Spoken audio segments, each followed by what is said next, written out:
Dr. Whitehead, if you want to swing back up. Before we get started with our presenters, I want to recognize that SUPSO put this wonderful event together. Will the members of the SUPSO board please stand and be recognized? Thank you all.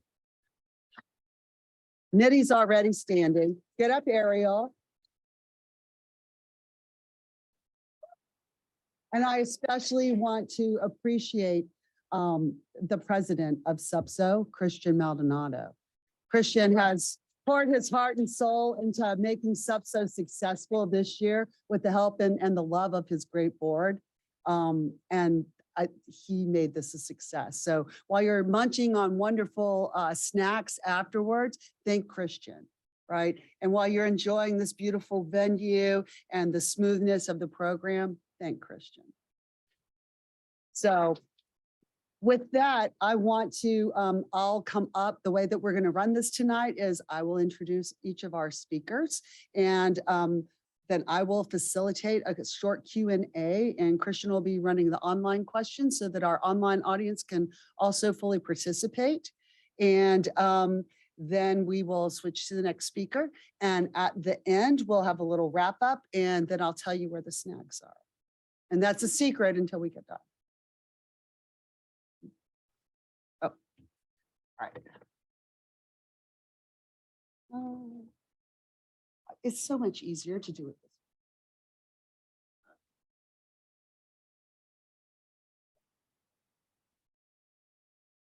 So our first speaker is Becca Szymkowicz.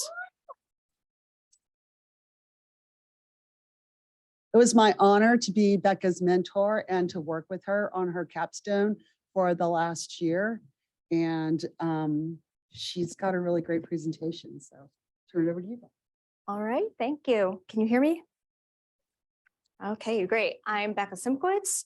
My capstone is creating equitably climate adapted cities through the built environment. So I looked at using urban form and urban design. So that's the ways we structure, organize, design, and build the physical spaces in our cities to adapt to our changing climate and do so in a way that benefits everyone. Okay. So early in my time in this program, I realized that I was interested in how planning and the built environment influence health and equity. The natural convergence of these areas is environmental justice, and climate change and equity is one of the most critical environmental justice issues of our present day. So climate change and equity are intertwined. Disadvantaged groups have historically contributed the least to climate change, but are disproportionately vulnerable to and impacted by it. So the issue at hand is that we know that some degree of climate change is inevitable. We need to adapt to it. And we also know that our current business as usual mode of operating drives that inequity. But we don't understand how to address this issue. The literature is clear that we don't have sufficient research to be able to evaluate how climate change adaptation impacts equity. So for my capstone, I created a set of questions that can help practitioners or that evaluators can use to guide adaptation policies in a hopefully more equitable direction.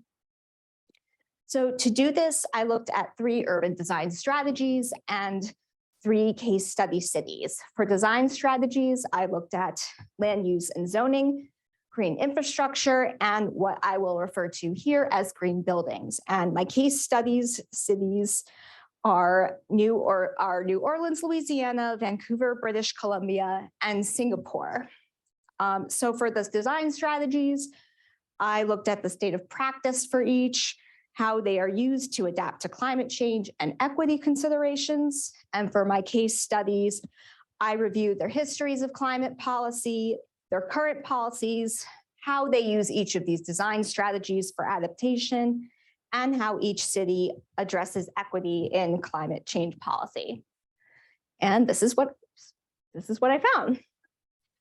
So using urban design for adaptation particularly for land use and zoning, typically involves going through a process to first understand climate vulnerabilities, then employing one of 4 strategies to try to address them.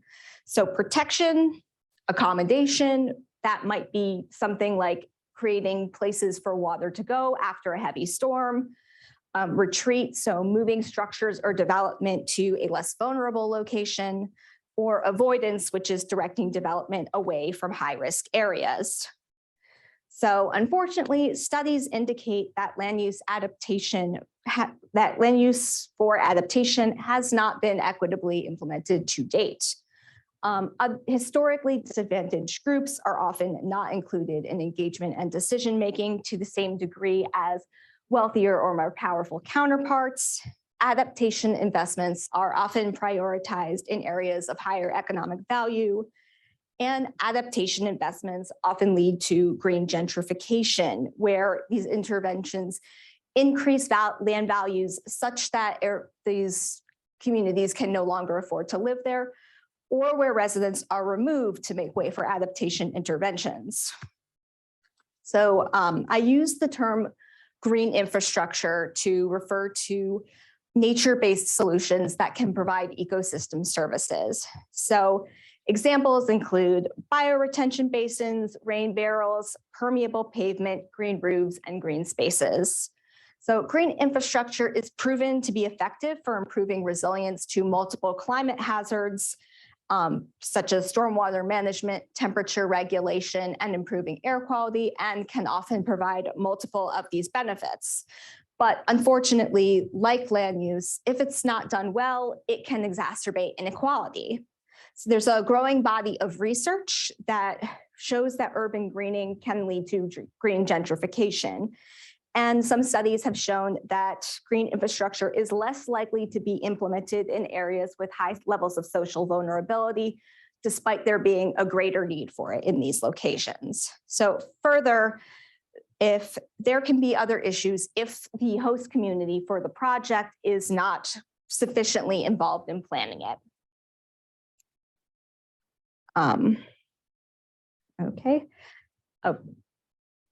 So finally, while there's significant momentum behind green buildings for mitigation, using buildings for climate change adaptation is currently understudied. But we do know that buildings can provide important adaptive benefits. For example, things like passive cooling strategies and green roofs not only improve energy efficiency, but can help passive survivability in the event of a power outage. And they can help improve indoor air quality, which is incredibly important on days with high air quality indices or during events like fire season. So socially vulnerable groups are more likely to live in or be impacted by poor quality buildings and have proportionally not benefited from green building efforts. Green buildings tend to be new construction. They're often commercial or luxury buildings, and it just doesn't have the same type of benefit. So when green buildings are sited in low-income neighborhoods, they can also contribute to gentrification. So thematically, what we're seeing here is that using urban design for adaptation is an emerging area, and it's potentially really impactful, but there are significant concerns regarding equitable implementation. So for my case studies, I wanted to highlight some common themes and contrasts across the 3 cities. So all of them are working toward coastal protection using both engineered and nature-based solutions. Vancouver and New Orleans use zoning for water management, and Vancouver and Singapore use modeling and studies, or intend to use modeling or studies to inform land use planning. But this seems to be more forward-looking at this point rather than something they've done to date. Adding green spaces and green features is a really important part of the climate policies for all 3 of these cities. More of a focus on stormwater management in the North American cities, more of a focus on general green space in Singapore. But all of them are working to improve access to green space and their urban forest. So Vancouver and Singapore put a lot of emphasis on green buildings. Singapore is really focused on mitigation, And low carbon buildings are an important climate strategy in Vancouver, but also climate resilient buildings are a very important part of their adaptation strategy. Buildings are not a major focus for New Orleans, and each city takes a different approach to equity. Working with partners, New Orleans completed a report on equity and climate action, which included recommendations for implementing equity into the city's climate policies. And addressing historic inequities is a core component of its resilience strategy. However, the city has received criticism for that its African-American population remains disproportionately vulnerable to flooding, even now over a decade after Hurricane Katrina, and gentrification is a major concern in New Orleans. It's difficult to tell whether the city has made progress on its commitments that it's made in its 2015 and 2017 climate documents, because these have not been updated in recent years, and there does not seem to be any tracking of that made publicly available. Singapore does not have a dedicated equity policy. Its climate policies are often developed in a really technocratic and top-down manner, and feedback is usually solicited after the fact. It's also kind of vague in its commitments to tracking and updating. However, the government has focused on social housing, on social and housing integration and cohesion. And a study has indicated that it was really equitable in terms of providing ecosystem services to its residents. So this really highlights, I think, the importance of spatial equity in terms of climate vulnerability. And it also shows that while the hyper-local context is very important, there also may be benefits to taking a top-down view. So Vancouver has an equity framework that guides all of the city's actions, and it has a climate and equity working group that advises on equity and climate-related efforts, and is developing equity milestones, metrics, and indicators for its most recent policies. However, it's received criticism related to social sustainability, particularly affordability. So I think what we can see is that these case studies illustrate how complicated it is to plan for equity and climate change. So given that we are still learning how to best integrate equity into climate adaptation and how we can assess whether that's been accomplished, I pose 7 questions practitioners can ask themselves when crafting policies. So number 1 is, are all forms of climate justice, distributed, procedural, and recognitional, considered in this policy? So essentially, are the advantages and disadvantages of adaptation interventions equitably distributed? Were all voices and stakeholders meaningfully included in engagement? And does the policy recognize the root causes of existing inequalities? 2, was the climate policy created using robust and equitable participatory planning and decision-making processes? Were historically underrepresented groups able to meaningfully participate? And did this input shape the policy? 3, are adaptation responses designed with a comprehensive and data-driven approach? We need to balance the needs, local knowledge, and desires of the community with the most up-to-date data available to help balance current needs along with possible future scenarios. Okay, so question 4 is, does the adaptation policy acknowledge the root causes of inequality? And to what degree? Number 5, does the adaptation policy rely on private sector partners? And are safeguards put in place to ensure distributive justice? So relying on private sector partners often concentrates resources in high value areas. So it's important to be aware of this potential pitfall when we're planning. And does the policy include any measures or preventatives to avoid displacement and green gentrification? And finally, does the adaptation policy include metrics and measures for equity? And is the party responsible for implementing and tracking these clear? This is important for ensuring accountability, transparency, and democracy, and allows us to learn and improve future policies. So with that, Thank you. And I think we might have a minute or two for questions.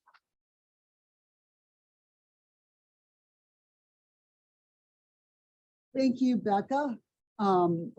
We will take questions from the room first. Antonella. Excellent job, Becca. I wonder if you found a common thread of perhaps uncoordination from different planning sectors of these urban sites in terms of adaptation, resiliency, land use, and everything else. It is my experience so far that in resiliency planning, commonly these, the places I work with, they just don't, there's no like connecting thread between all the different plans and legislations and regulations that they have. And I wonder, A, did you see that happen in your case studies? And B, how come did you choose these specific cities? What brought your attention?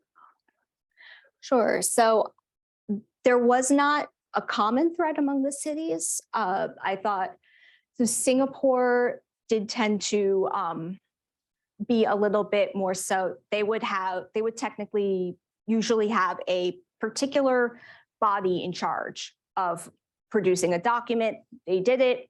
It was integrated however well that particular body did at integrating it. For New Orleans, it was a little more disparate as well. They tended to really focus, they have a couple of departments that are working in this area. And I think that there was some effort to break that silo, but it was really focused. Vancouver's been doing this a really long time, and they're actually quite adept at integrated planning. That was one of the things in all of their climate documents they say, and in, this is addressed in this list of strategies. So they were really good at the cross-departmental coordination across agencies. And then these particular cities, I think I wanted to, first of all, look at cities who have already done some adaptation planning, so which is not everyone, and it's a pretty emerging field. Specifically, I was hoping to look at some cities with a little bit of expertise in each of the design strategies that I was looking at. So Vancouver has done a lot with land use. Singapore, I didn't go into this as deeply, but Singapore has done a lot in green buildings. And New Orleans has done a lot with green infrastructure and urban water management. Thank you. Question from our alumni, Mr. Pennett. Are there resources available to help leaders of underserved communities to understand the importance of participating in this and why their voice matters? I think that can vary quite a bit. This is definitely an area that more and more is coming to the forefront. There are a lot of sort of networks of cities and municipalities working on this that I think have really put forward a lot of effort to get people involved. Outreach efforts to underserved communities really do vary quite a bit. But I think, yeah, it depends. Thank you. Christian, do we have any questions online? There's one that quite literally came in. Both gentrification and encouraging green buildings are prime topics in the District of Columbia. Do you have any suggestions for DC based on your research? I would certainly point to my 7 questions that I came up with. But no, it's a really challenging area. I think if we knew how to address equity and gentrification, I think we would have done it already. But I think that there's definitely a lot of people, looking into this. Some, areas that I think are beginning to be explored in this are things like community land trusts, things, DC has already, but should probably do more of, requiring a certain percentage of low income housing in development.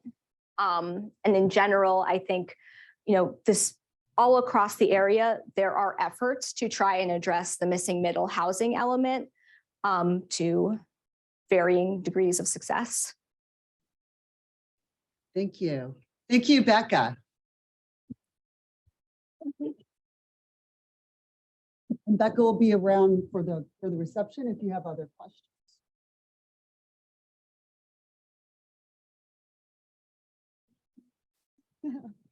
Our next speaker is Ceriann Price. Ceriann has joined us. She moved here all the way from Walla Walla, Washington. And she has been just a joy to teach and to have in my class. And her mentor was Professor Motiman. And Professor Guerin. Oh, I'm sorry, and Professor Guerin. Is my mic on? No. Doesn't sound like it. Oh, three mics on. Oh, now it's okay. Oh, because it's connected. Sorry. Good evening, everyone. This is gonna go away. No. My capstone project is on food waste and how cities can be part of the solution to manage that. So I chose to study food waste because I've always been interested in food, in waste and recycling. And I thought about how food waste kind of intersects throughout my daily life. From at home, I'm always in the kitchen cooking, and I have a lot of food scraps that I'm like throwing into the garbage, or like I go to the grocery store and I'm really ambitious and I buy some salad, but it goes into the back of my fridge, and and then I look at it in the next week and it's spoiled. So I have to throw that out. So I'm not only wasting food that I could eat, I'm wasting money.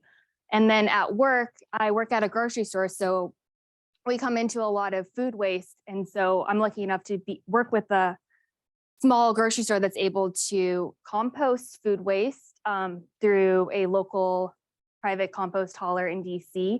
And just recently, we won a food waste innovation grant from the DC Department of Small and Local Business Development. So I thought that was pretty cool. So that grant money is to help small businesses in DC come up with strategies to, divert waste from the landfill and kind of come up with ways to like reduce their waste in their company.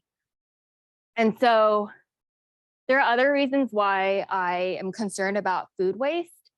And I think these are some other concerns that municipalities should consider as well. One is that we produce a lot of waste. To put that in perspective, globally, 930 million tons of food waste goes into the landfill. To kind of get that visual perspective, I did some math. That's about 124 million elephants. And that's significant because all that food is being sent to a landfill, and at the landfill, it's decomposing, and that decomposition process emits methane, which is a greenhouse gas emission that contributes to climate change. It is an especially important greenhouse gas emission to mitigate because it is 21 times more potent than carbon dioxide. And so it just sits in the atmosphere a lot longer, and it takes longer to decay. Food waste also represents a loss of land, resources, labor, and energy. All of that goes into producing the food that we eat, and that's lost as soon as we throw that away in the garbage. And food waste at the municipal level, for households, it's the highest, they're the highest generators. So for instance, each person in the United States on average throws away about 163 pounds of food per year. So that's pretty significant. But like I mentioned earlier, there are ways in which you can transform that waste into something of value through composting or anaerobic digestion. And so what is composting? That's kind of like my focus of my capstone. It's a controlled aerobic process that converts organic materials into a nutrient-rich soil amendment or mulch through decomposition. And so there are many benefits to composting if you don't know about them. One is that they can reduce or eliminate the need for chemical fertilizers because it is a natural fertilizer that can be used in our agricultural system. It can reduce our need to use chemical fertilizers that are most commonly fossil fuel based. Additionally, it can enhance the water retention in soils, and it can reduce methane emissions as we're not sending waste into landfills. We are finding a new value in it and turning it into something else. And it also contributes to a more circular economy. So instead of sending it to a landfill where that's the end of its life cycle, we're finding something new of value of it, transforming that and putting that back into the economy. So the scope of my research is to assess how municipalities can manage food waste and how they can implement a curbside food waste collection program. So I looked at 3 case studies. First is the Mississippi Gulf, which is a regional system comprising of 3 counties in Mississippi. Next is Seattle, Washington, which is a dense metropolitan area. And then I wanted to look at something smaller scale, which is Tacoma Park, Maryland, just north of us, who has also implemented a curbside compost program. So some of the assessment criteria that I looked at when looking at these case studies was whether or not, or like looking at aspects of sustainability. I'll kind of cut off the triple bottom line of sustainability, which involves the economy, environment, and social equity. I looked at whether or not these areas implemented any kind of pilot study to test feasibility of their program or their aspirations of their program. I looked at whether or not they had integrated food waste diversion or recycling goals into any kind of city, county, or regional plan. And then I looked at if they use tools or strategies to measure success of their programs once they were to be implemented. So the first case study is the Mississippi Gulf. This case study provides an example of a planning process of integrating food systems and food waste management planning into their regional sustainable plan. Within that plan, they created a food systems subcommittee that was charged with basically taking inventory of the current state of the food system for the entire region. And within that, they conducted a food waste assessment to understand how much waste is generated in the region, where it's being generated, and also they looked at disposal and management options and future options. The next case study I looked at was Seattle, Washington. And this just provides the example of a city that was successful in implementing a citywide curbside food waste program.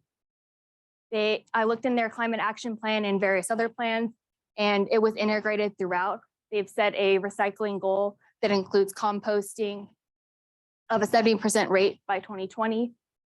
I'm not sure if they've completed that goal yet, but again, they can reassess after the year goes on. Before they implemented a citywide program, they wanted to test the feasibility of whether or not people in the community would be able to be willing to participate in the program, because that's a huge component, because you're collecting food waste from your residents. And then I looked at how they measure their success. So each year they conduct composition studies to understand how much waste is being diverted from the landfill, how much waste is being composted, talking about food waste. And then my final case study is on Tacoma Park, Maryland. They recently conducted a pilot study in 2013 at the residential level, only looking at single family homes. And through that process, they're able to determine that they can expand that citywide. However, that only reaches single family homes and multifamily buildings that have 6 units or less. But through this whole assessment process, they're able to determine that it is financially feasible. And so they have made this program available for residents for free, but it is a voluntary system. So it's not mandated like it is in Seattle, for instance. And then I looked at their sustainability and climate action plan, but it was not integrated throughout that plan. And so with this and through my paper and with these case studies, I kind of looked at like what from this can municipalities consider if they want to implement a curbside food waste collection program. So one, really important is to conduct a food waste assessment. You have to understand the problem of food waste at hand. Like I mentioned before with Mississippi, they had to understand where that waste is coming from, how much waste there is, and kind of what the composition of waste is.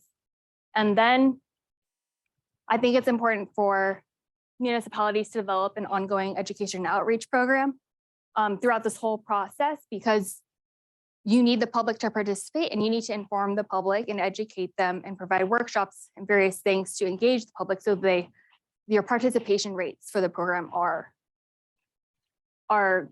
good and that a lot of people are participating, so it's a successful program. Next, I think that, sorry, municipalities should consider conducting a pilot study. You need to be able to focus on a certain area, a small area, and see if it's successful there before you are able to implement that citywide. You can't just go in and just be like, hey, we're implementing a compost program, and they're like, how does this work? Next, I think municipalities need to determine how the waste is going to be collected, how it's going to be transferred, and how it's going to be processed. So that's by either creating new contracts with new collection haulers or transfer facilities or composting processing facilities, or determine whether they want to make that a city public sponsored thing. Because like I think Tacoma Park, the public works program, they collect the waste. Rather in Seattle, they contract out with different waste hauling companies. And then finally, I think that municipalities need to consider how it can align with their goals if they want to take action with the climate and mitigate greenhouse gas emissions within their community. And then, finally, for municipalities to consider this, they're able to transform something that would have rather have gone to the landfill. They can transform that into something of value, and it can turn into an economic opportunity that can create a more circular economy for their community and also reduce the negative impacts of the environment. Questions?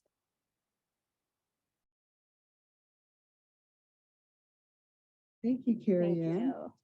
Do we have questions online? We'll go to our friends online. No? Okay. How about in the room? Questions for Ceriann? Cheryl Ann.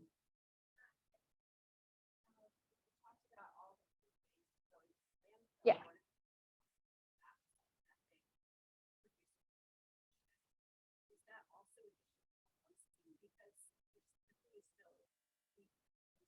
Yeah, through the composting process, I get a little bit more technical about this in my paper, and I don't have like the notes on hand, but there's a process that they use. I think if I go back to one of these slides, I have an example of what it looks like at an industrial scale.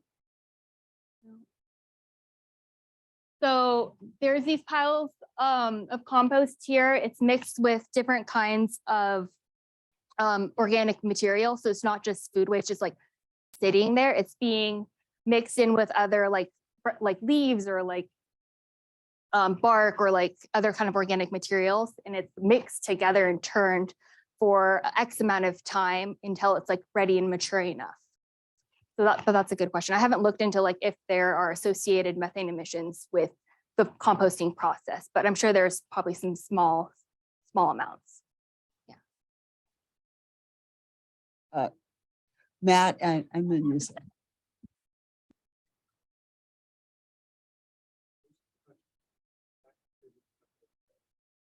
That's a good question. I think that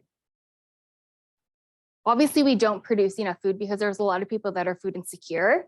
But in the whole process of it all, I think that we're just not being more mindful throughout every point in the food supply chain, because this happens at each point from like manufacturing in the fields, at the grocery store, and at home. So it's just kind of like putting different processes in place to like help divert or like control that waste and minimize it.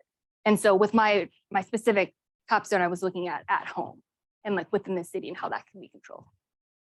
Good question. Thanks, Matt.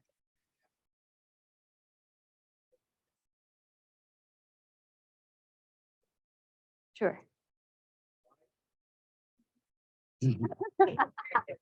That's a good question. Yeah, go ahead.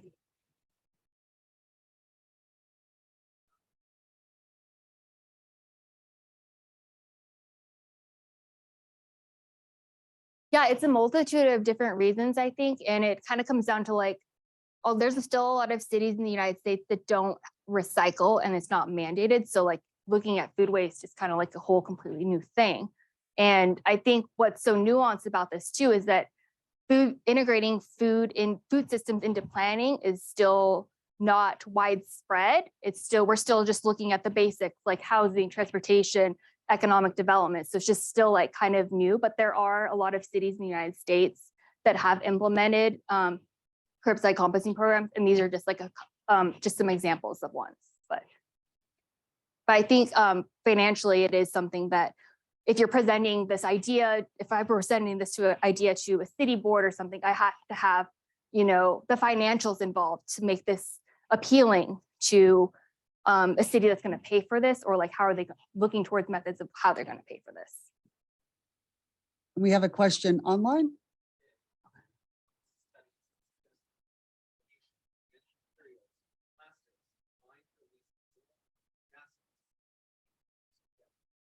I did not come across that in my research. I was just looking at food waste separation, but there are issues even at where I work as compost of, accidentally throwing in a twist tie that's made of plastic into our compost. But at the processing facilities, at transfer facilities, they do try their best to separate, contaminants.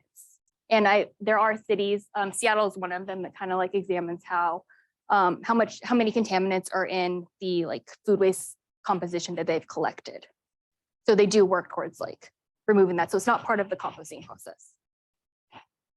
Time for one more question. Fabulous. Ariel, you get the last word.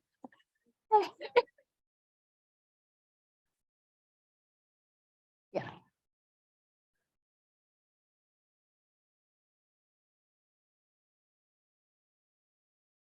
Mhm.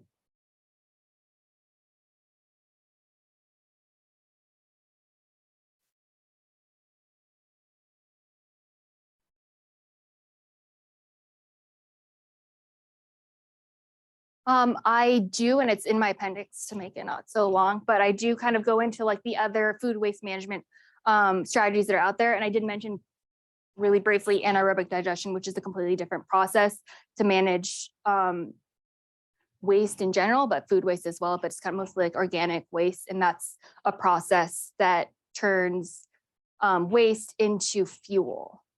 And it can be like sent back to the grid or like used at the facility that's doing that process of anaerobic digestion. Thank you, Ceriann. Thank you.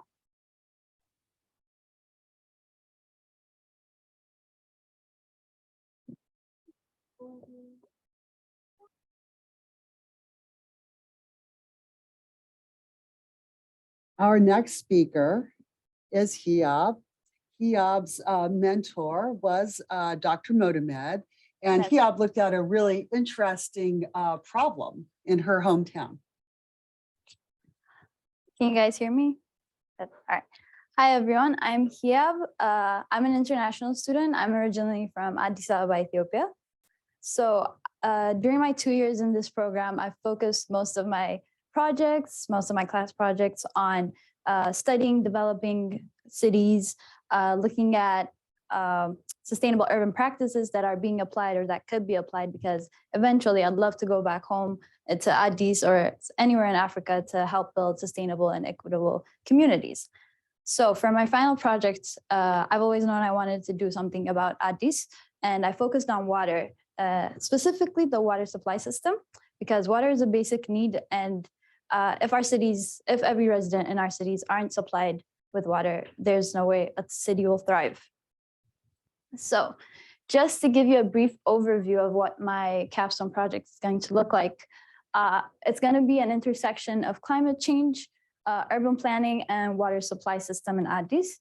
I specifically mentioned the UN Sustainable Development Goal 6, which is clean water and sanitation, 2 targets.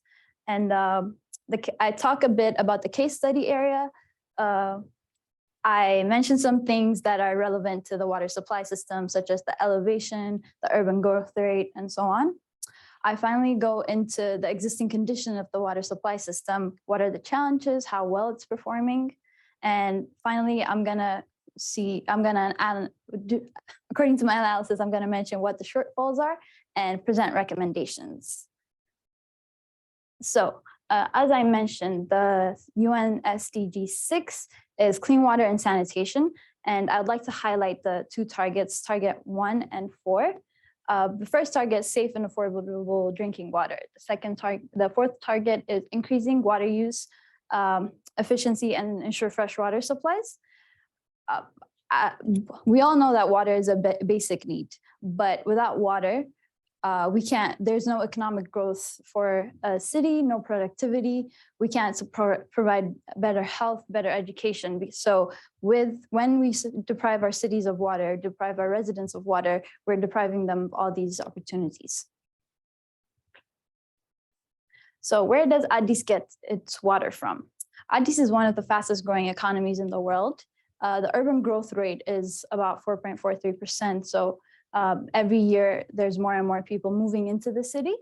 It's also the highest city in Africa, actually, at 7,726 feet. So it takes a lot of energy to pump water throughout the city. So where does it get its water from? There's three major sources. They're a mix of surface water and groundwater. The reservoirs are Jafarsa, Lagadadi, and Direra. And then water from these three sources are distributed throughout the city with the help of the water municipality. It's a centralized system. There's one government municipality, and it's called Addis Ababa Water and Sewerage Authority, or AAWSA, as I'll be referring to it throughout the presentation. So they're in charge of providing all the residents, the homes, with water supply. Okay.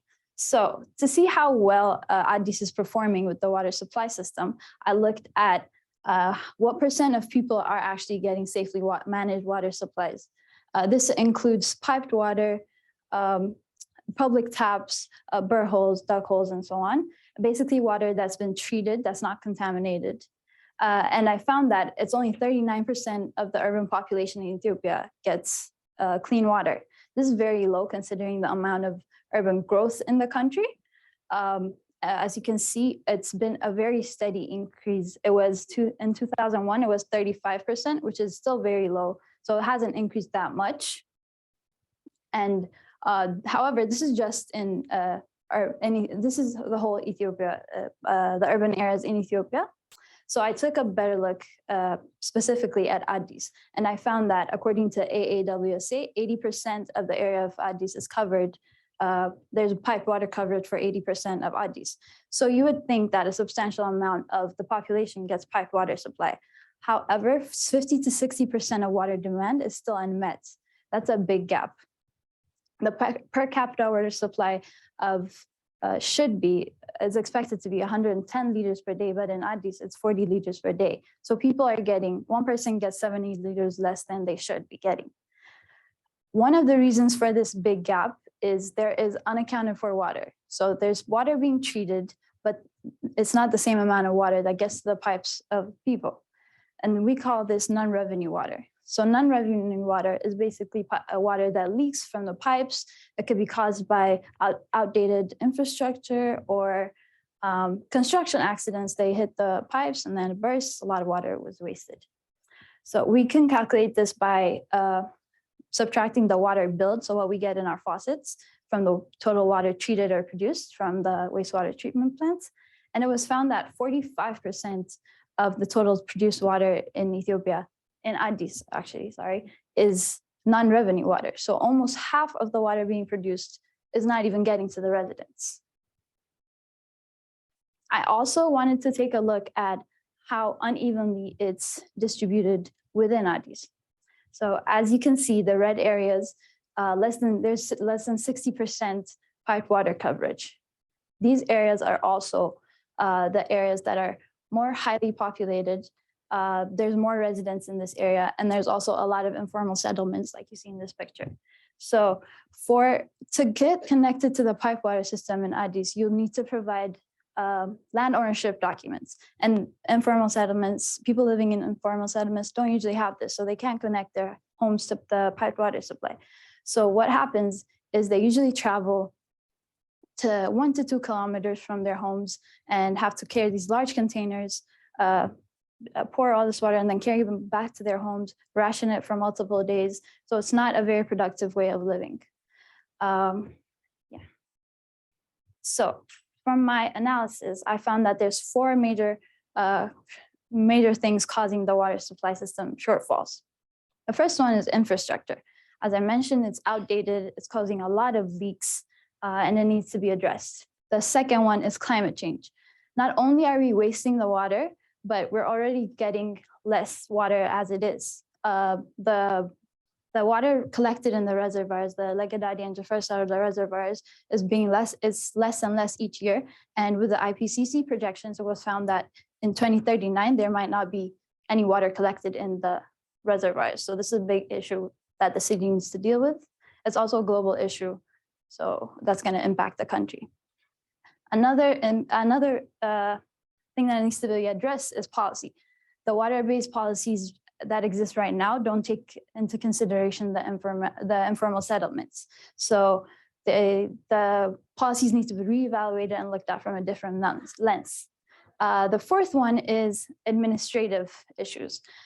Most of the papers I researched showed that there's a lot of lack of coordination between AAWSA, community members, and activities such as construction operations and so on. So they're not really evaluated if pipes are in the system, they're going to be burst or anything. No one really pays attention to that, and that's a big problem. So these are my recommendations. The first one is upgrading infrastructure. Of course, it's going to cost a lot of money, but we have to take into consideration that we're already wasting a lot of money with almost half of our water being wasted. Also, I've mentioned earlier that water is directly related to economic growth. So if we deprive the residents of water, they're not being productive, they don't have the best health. So in the long run, upgrading infrastructure is really important. The second one is a leak monitoring system. AAWSA is actually in the process of implementing this. It might take a few years, but whenever there's a leak in a pipe and so on, it could be detected and fixed before everything gets worse. The third recommendation is finding alternative renewable energy sources. As I said, we're getting less and less water, and with climate change, East Africa specifically is being impacted by longer drought periods, less rainfall, and so on. But one thing that we know we're not going to run out of is solar energy. And it's at Addis Ababa is known as Ethiopia in general is known as the country with 13 months of sunshine. So we have 13 months, I should mention.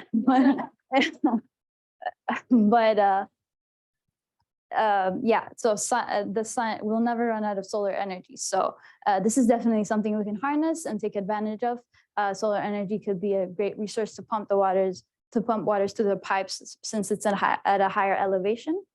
And the fourth one is AAWSA needs to partner with community members, needs to address the challenges of the informal settlements and make changes in their administration to help with coordination with other members with other facilities such as those in charge of construction and so on. And my last one, maybe the most important one, is changing the policies, reevaluating the policies and focusing them more on vulnerable groups. As I don't know if you remember the picture I showed you, most of the people getting the containers, filling up the water are women. So women are particularly impacted, children are impacted, people in informal settlements are impacted. So these policies need to be seen from the lenses of these groups. And that is all. I'd love to answer some questions.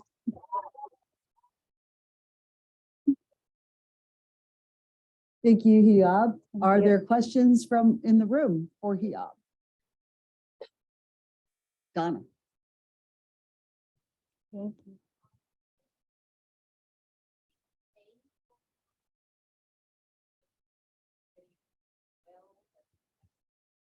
Yeah.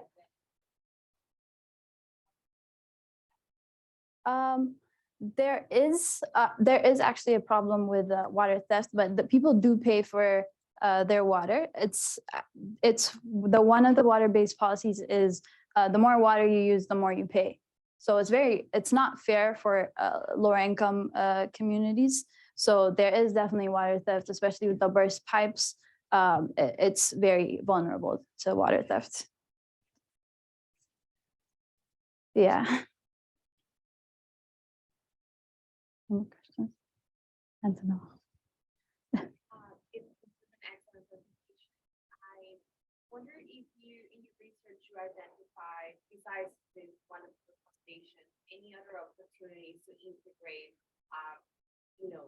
tools from green buildings or like just green management to improve the water quality from the water that you actually have now. Understand it will take multiple years to get to a point where people have more access to water. But for those who have the access now, what are other tools or technologies that you identify to improve the quality of the water? Or is that not an issue? But it is a big issue, actually. Water quality is definitely a big issue. It's not particularly safe in some areas to drink the water directly from the pipes without them being treated, the pipe water without them being treated. But there are definitely a lot of actions being taken. Most of it that I came across is AAWSA, the municipality itself, usually partners with international organizations, different Japanese companies, Dutch companies, and so on. And they implement different programs, but the programs, one of the programs was providing clean water for 20 schools, but they're helpful programs, but they're not really, they're fixing the symptoms, not the general issue of the problem. Other questions? All right, thank you, Hiyab.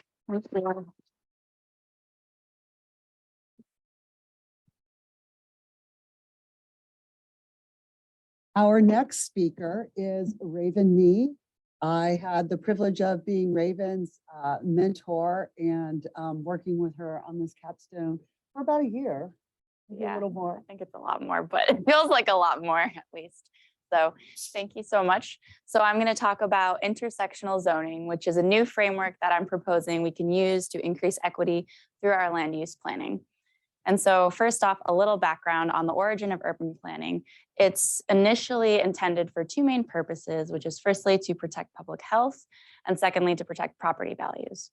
And this was because in the 1800s and early 1900s, America had no systematic or codified way of planning our urban spaces. And so we had rampant public health issues, waste flowing in streets into our waterways, making us sick, and we had no standards for housing. So this era was infamous for tenement housing, which was notorious for overcrowding and having inadequate lighting and ventilation. So urban planning emerged from this need to address these societal ills, and it led to the movements of waste management systems and sewage systems and our infrastructure.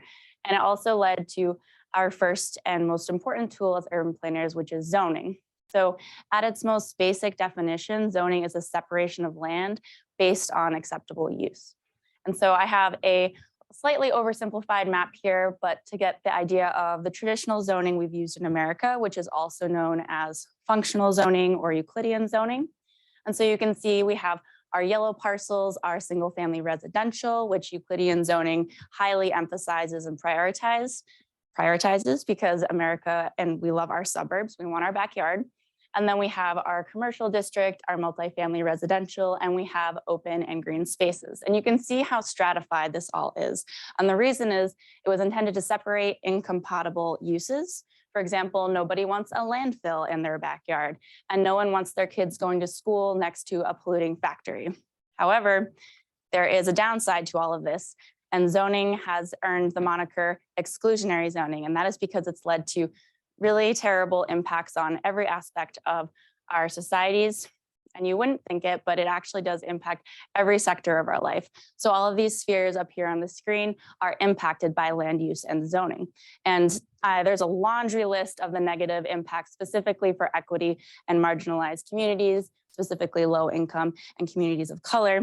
But just to name a few of some of the worst impacts of exclusionary zoning includes segregation, concentrated poverty and crime, lower quality schools, housing inaffordability, and even shorter average lifetime expectancy. So as I've moved through this program, I've learned that urban planning and zoning have been perpetuating these inequitable legacies, and I really wanted to look at how can we do better.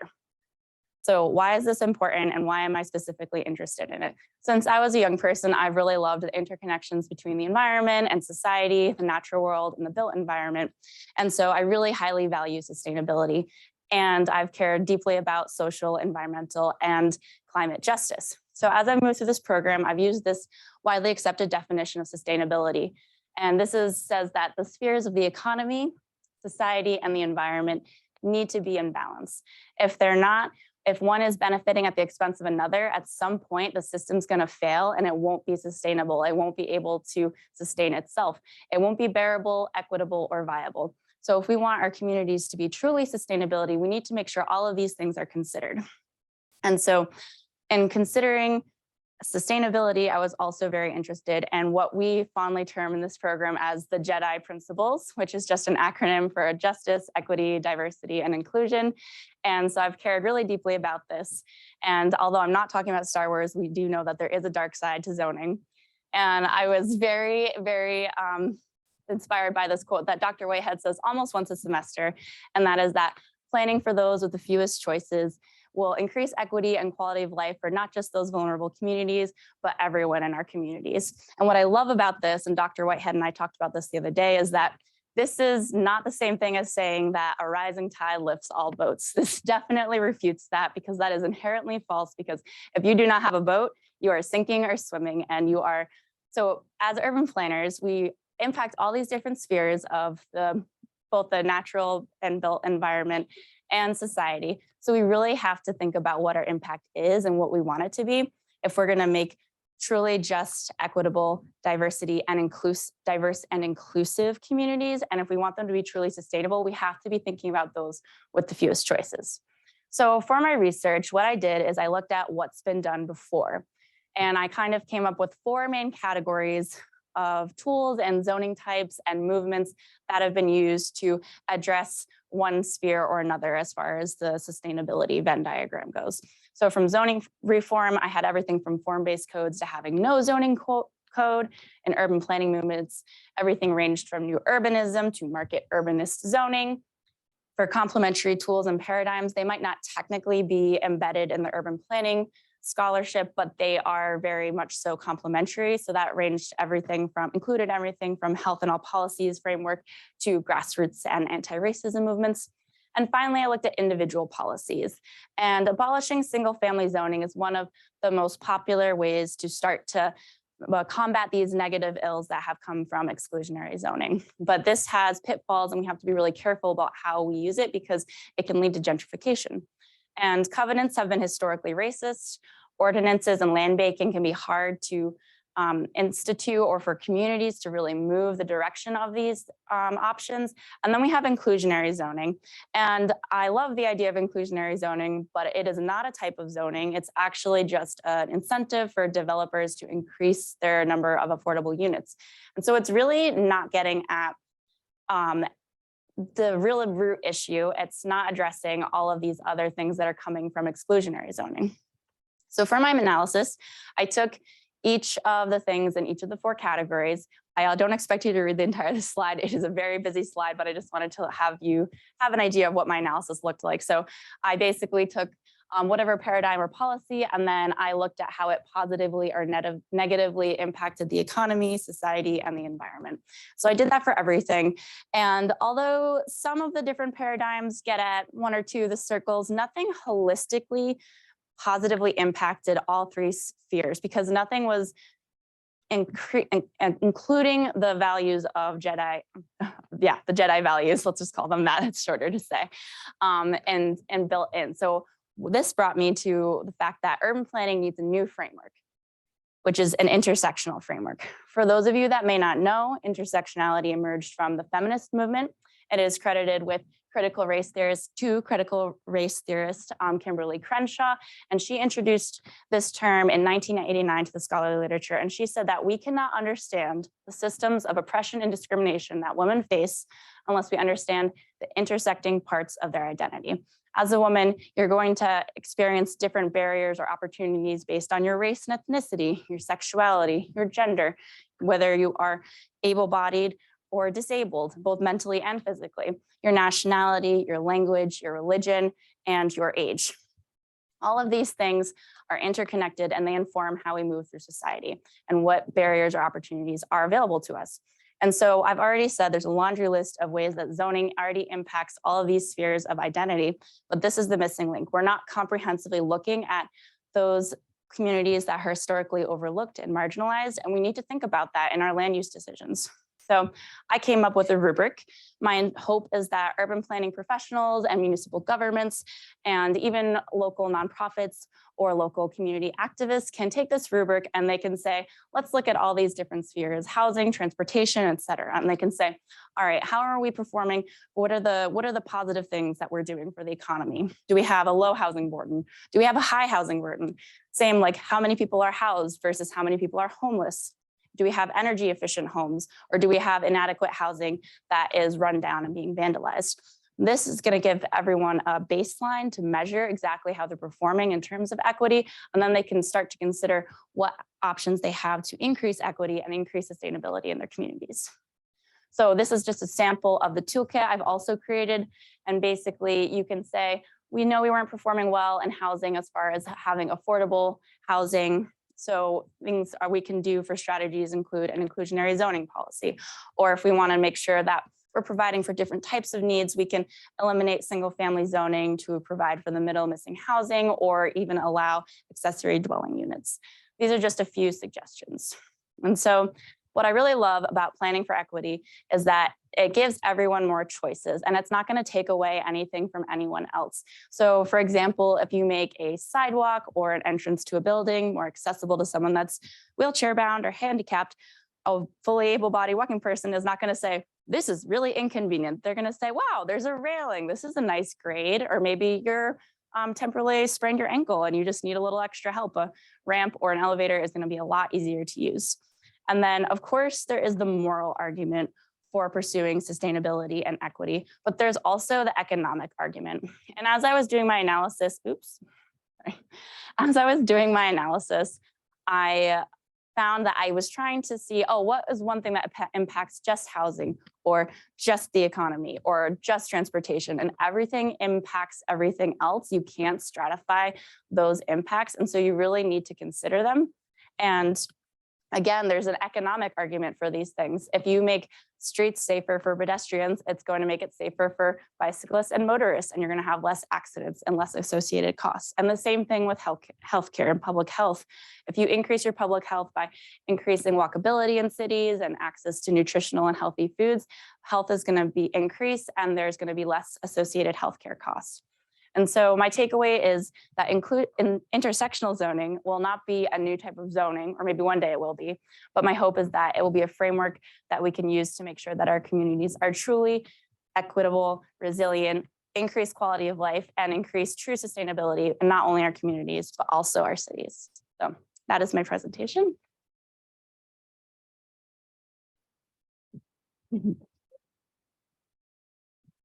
Thank you, Raven. Do we have questions for Raven in the room?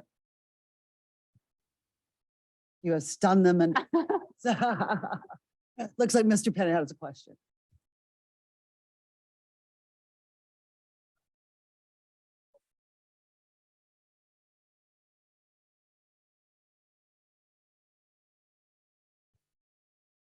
So that is really what I hope this kind of research will spur into motion. And so my rubric is extremely rudimentary because I think it would take another capstone or a couple years of research to really create like an algorithm to understand what the potential financial costs could be as well. So I think that would be the next step for this research. I think it'd be really important, but I think that if you had that of this will, if we do this project, it's going to increase equity and address these different spheres, the environment, economy, and sustainability. I think that would improve your bond rating kind of thing, and you could get more money to do those projects because you could prove that they were going to have these specific effects and impacts. Sounds like a great dissertation question, doesn't it? Not me, not me. Any other question? Oh, Matt? So part of the reason. Let's take on some things that you don't have to take on. Zoning by include, we have to do that because we have regulations like that. Mhm, mhm. So we don't have to do about that. But there are other things that we should also. So to be honest, I don't think so. And I also would say that, you know, zoning has also been used as a tool that's weaponized. And so one of the scholarly researchers I used was Traunstein, and she says exclusionary zoning is actually expulsive zoning. And I think that still happens today. And so I think we actually need some kind of different check and balance for our regulations so that we can make sure that we're promoting equity to the forefront. That's my opinion though, because I'm very biased towards the JEDI principles, but that is something that I really think is important so that we need to be really cognizant of that. Ento.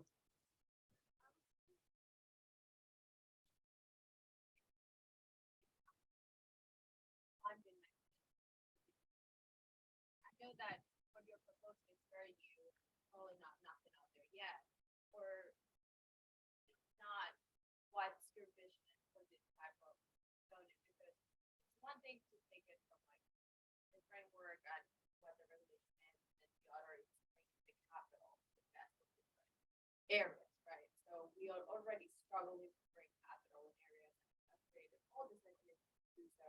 I would say the so I wonder, during the recent things like ideas, around finance. Yeah, I didn't focus as much on financing, but I think that part of my argument is that if we get rid of these concentrated crime and poverty, I was trying to say that advancing opportunity and including diversity is going to just automatically boost our economies because people won't be struggling to survive. They're going to be able to pursue the things that interest them and bring them their best selves forth to the work that they're doing, and we'd have more ideas for how to address these issues as well. But nothing like super specific, although a few of the paradigms and policies can definitely be leveraged for these different goals. Christian, do we have calls on callers who have questions? Regarding your intersectional zoning rubric, are some ideas around individual community identity?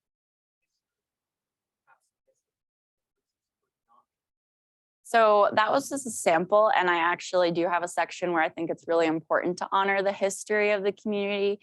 So I really hope to make sure that's fully incorporated into this rubric, and I would hope that someone that uses it doesn't overlook that part, because I think, well, one, sometimes there's some defensiveness of our neighborhoods as far as preserving community character, and so I think it's really important to not alienate people as you're trying to do these different things that are supposed to make everyone's life better, but some people can view as like an attack on their way of life.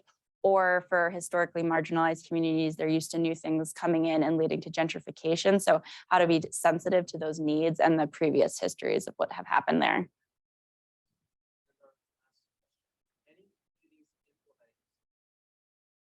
So no one is fully implementing what I would consider fully intersectional, like as a framework, as an evaluation.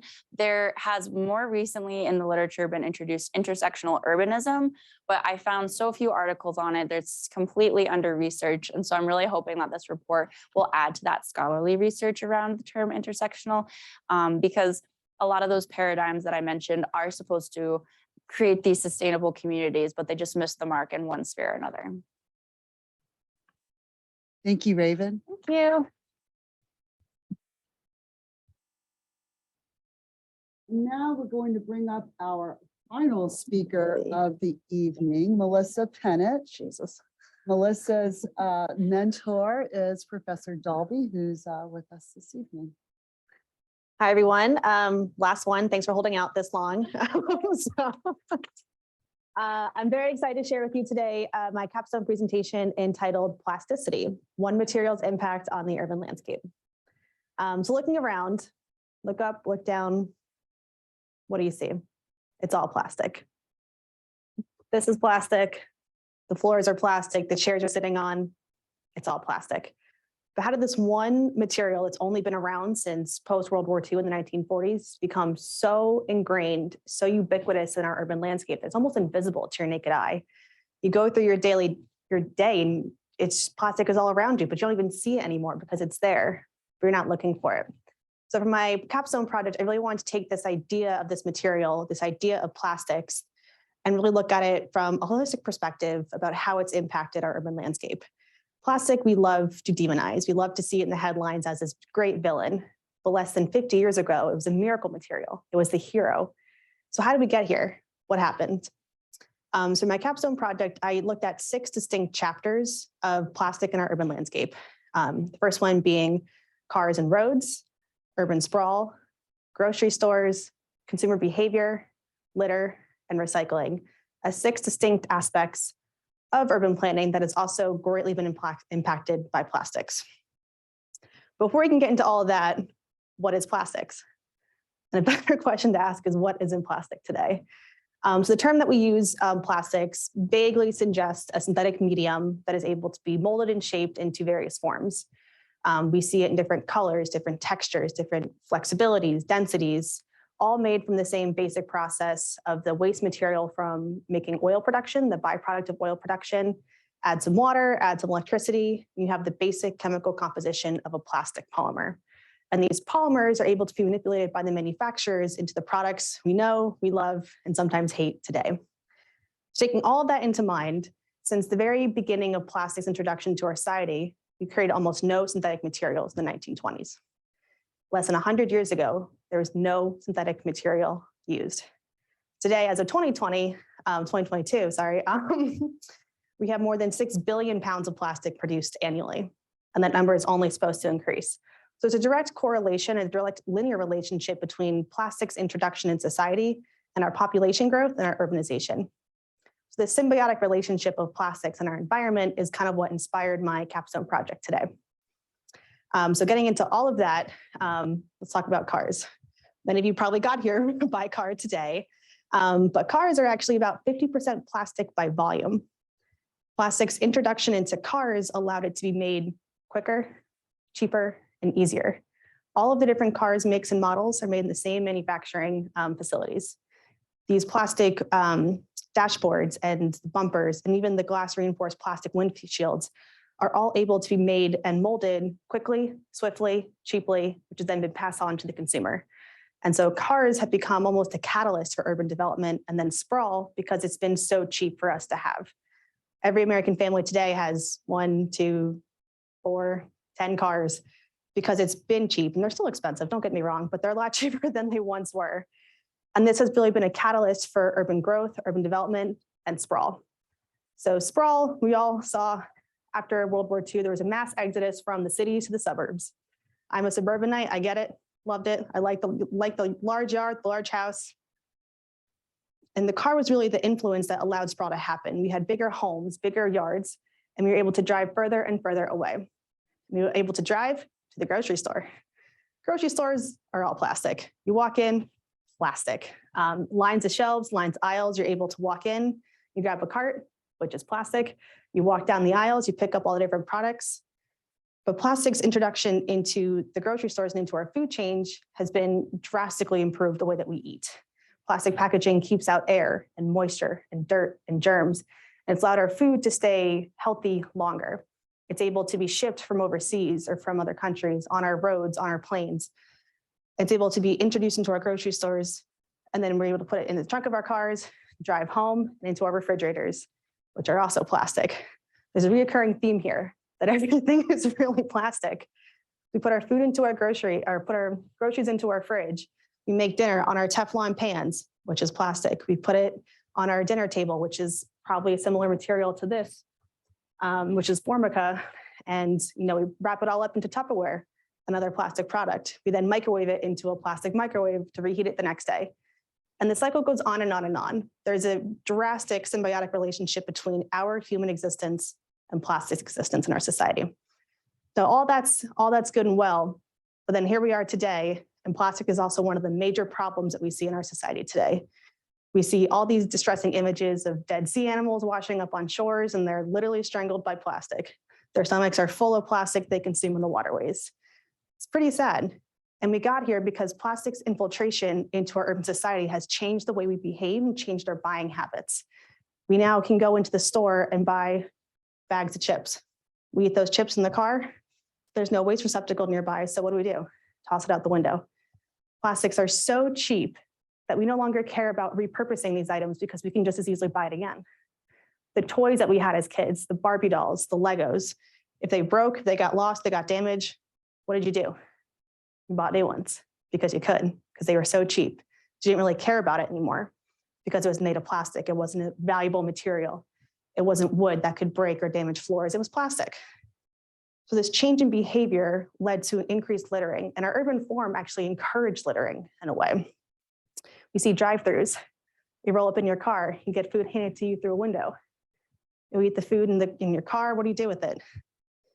You either throw it out or you throw it out on the side of the road. The introduction of these fast food drive-throughs on the side of highways where there really is no trash can anywhere nearby, the easiest and most convenient thing for us to do is to throw it out the window. And because it's so cheap and because it's plastic, we don't really care about it. So it's easiest for us. On the municipal side of things, our waste infrastructure was not designed to handle the increase in plastics introduction into society. Our landfills have quickly run out of space. Our recycling systems can't handle the amount of plastics. The most distressing of all things was plastics was never designed to be recycled. Those 6 resin codes you see on the back of your recycling products don't mean anything. The 6 resin codes were designed in the beginning of plastic's origin back in the 1920s as the 6 basic polymer functions of plastics. Today, there are billions of plastic polymers. No 2 plastic products are alike. Even comparing a Coke bottle to a Pepsi bottle, you would think they're the same. They look the same, they feel the same, they have the same purpose. But their chemical composition is different, which makes them almost impossible to recycle together. There's different temperatures that were used to blow the plastic resins into the bottle shape. Different colors were added for the blue and red caps. Different textures were added for the feeling of the bottles, different shapes. These distinct differences make them almost impossible to recycle into another plastic bottle. They have to be downcycled, if they even are recycled. And they get downcycled into things like carpeting, like microfiber cloths, sometimes even composite packaging materials, which is used in sometimes decking, sometimes other plastic wrapping for things that get shipped. But recycling doesn't actually happen for plastics. Of the thousands and thousands of plastic products that get thrown into recycling bins, only 6% are actually recycled. And 5.999% of that is actually downcycled. So the design of plastics is great for some purposes, but terrible for its end-of-life purposes. So where do we go from here? What do we do with this material that has caused us some of the highest of highs and the lowest of lows? I don't have a solid answer for it. Through all this research, there isn't one right answer. You have to look at plastic from a holistic perspective of a material that has done us some great goods, and we can't get rid of plastic. But it's also looking at it from an individual behavior of, not buying that Starbucks cups because it's there. Do you have a reusable container on you? If you don't, then maybe don't get Starbucks or make coffee at home. It's cheaper. When you're at the grocery store, do you buy the packs of cucumbers that come in 3, or do you buy the individual one that's by itself and not packaged?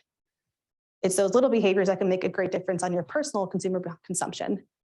On the government side, creating a waste system that's meant to actually capture and recycle plastics, but also just having enough waste facilities around to reduce the littering, to reduce the harmful effects of people just throwing out something on the side of the road because there is no waste receptacle nearby.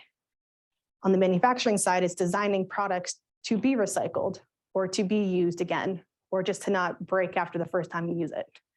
Many of these products become so cheap that they break. So how do we change our minds and change our opinions about this one material? So the point of my whole capstone, and I'll wrap it up here, is plastics are the villain, but they're also the hero.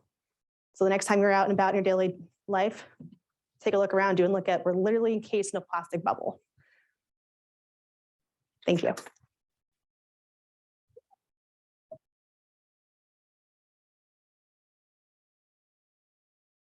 Questions in the room for Mel? Trevor? Come across anything that's about, I saw an article about this, but they came across a few where like digest or microplastic and even reheat waste plastic alone. So that could be one pretty interesting way that they can kind of naturally break down this process, this material that we artificially created. Not sure if you've seen that being started to input anywhere in like test scenario. I haven't seen it tested anywhere, but I do know that there's a lot of innovative solutions to the plastic problem, one of which is those worms that will eat plastic. We've seen a lot of bioplastics be introduced, plastics being made out of algae or seaweed. And right now, these products aren't sustainable. Like there's not enough worms anywhere to eat the amount of plastic that we've produced.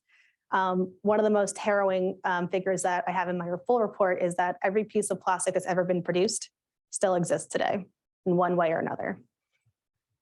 So there's not enough worms out there that can help with that. But I do see an increase in bioplastics, and kind of piggybacking off Ceriann's presentation is a lot of these bioplastics can be composted. So we need to have the municipal infrastructure in place first before we can widely introduce bioplastics and other forms of packaging into our food systems and other systems as well. So do you mean like cornstarch utensils? Is that what you're talking about? Right. Bioplastic? Yeah, and these are all compostable, but they need to be composted in an anaerobic digestion system. And there's just not enough of those available to the general public where it's worth it right now. So as much as I give a lot of credit to these companies and corporations that are introducing bioplastics, they're still just getting put in the landfill because there is no widely accepted composting system in the United States either. And Ceriann touched on that a lot more in depthly than I just did. So, Raven?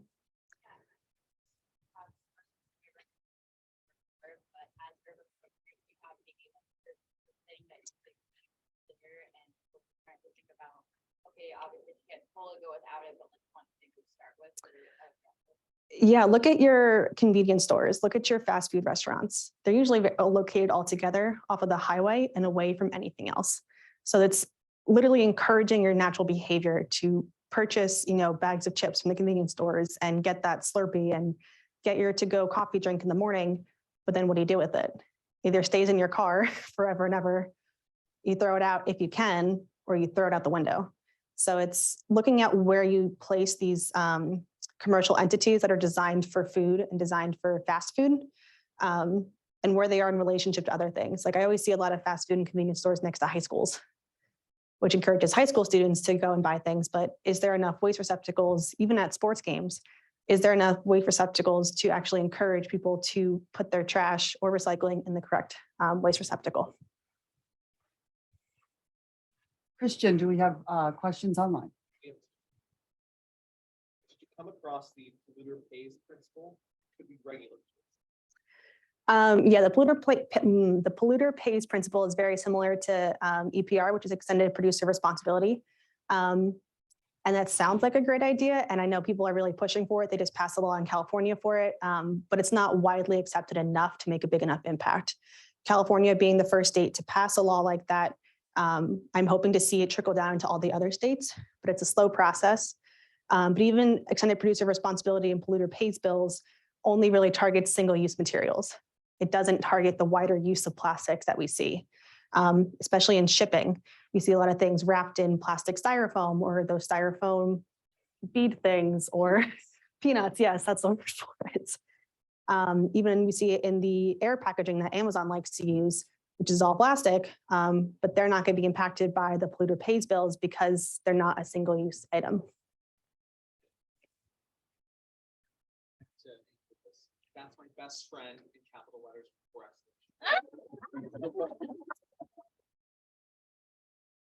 How have you seen community recycling work as a government? That's a double-edged sword because I've seen it work, but I've also seen it not work. So recycling it's been ingrained in our society since it started in the 70s. It's kind of our feel-good solution. And I will continually say to recycle all that you can, but realistically, most things don't get recycled. So it either ends up back in a landfill or to a local incinerator, depending on where you are. But for consumers, recycling is kind of the obvious solution and our first step to being more sustainable. So while I do think recycling needs to be drastically improved, on our end, it's also on the plastic products themselves because plastics weren't designed to be recycled. So it's a double-edged sword because I want to say like recycle as much as you can, but realistically, most plastic can't be recycled. So do your research, do your homework, check your local government website on what they list as recyclable or not, and kind of follow that guide. Because what's recyclable here in Virginia is different from what's recyclable back in New Jersey, where I'm from. Same thing with DC. They have different lists than, we're 10 miles away from DC where I live, and they have a different recyclables list. So do your homework, check your government's website and check their page. And yeah. Right. Thank you, Melissa. I want to invite all of our graduates to come up here and get one more round of applause before we wrap. You guys did a wonderful job, and you can now breathe, right? It's over.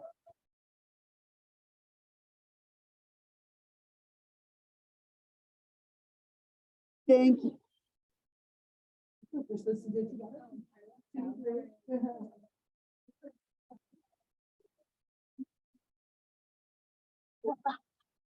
No. Thank you so much to our guests online and to everyone who joined us here. Sorry, folks online, I do not have refreshments for you, but you will be with us in spirit. For those of you in the room, refreshments are up on the 3rd floor in the Dean Suite. I hope you'll join us there. Thank you all for coming.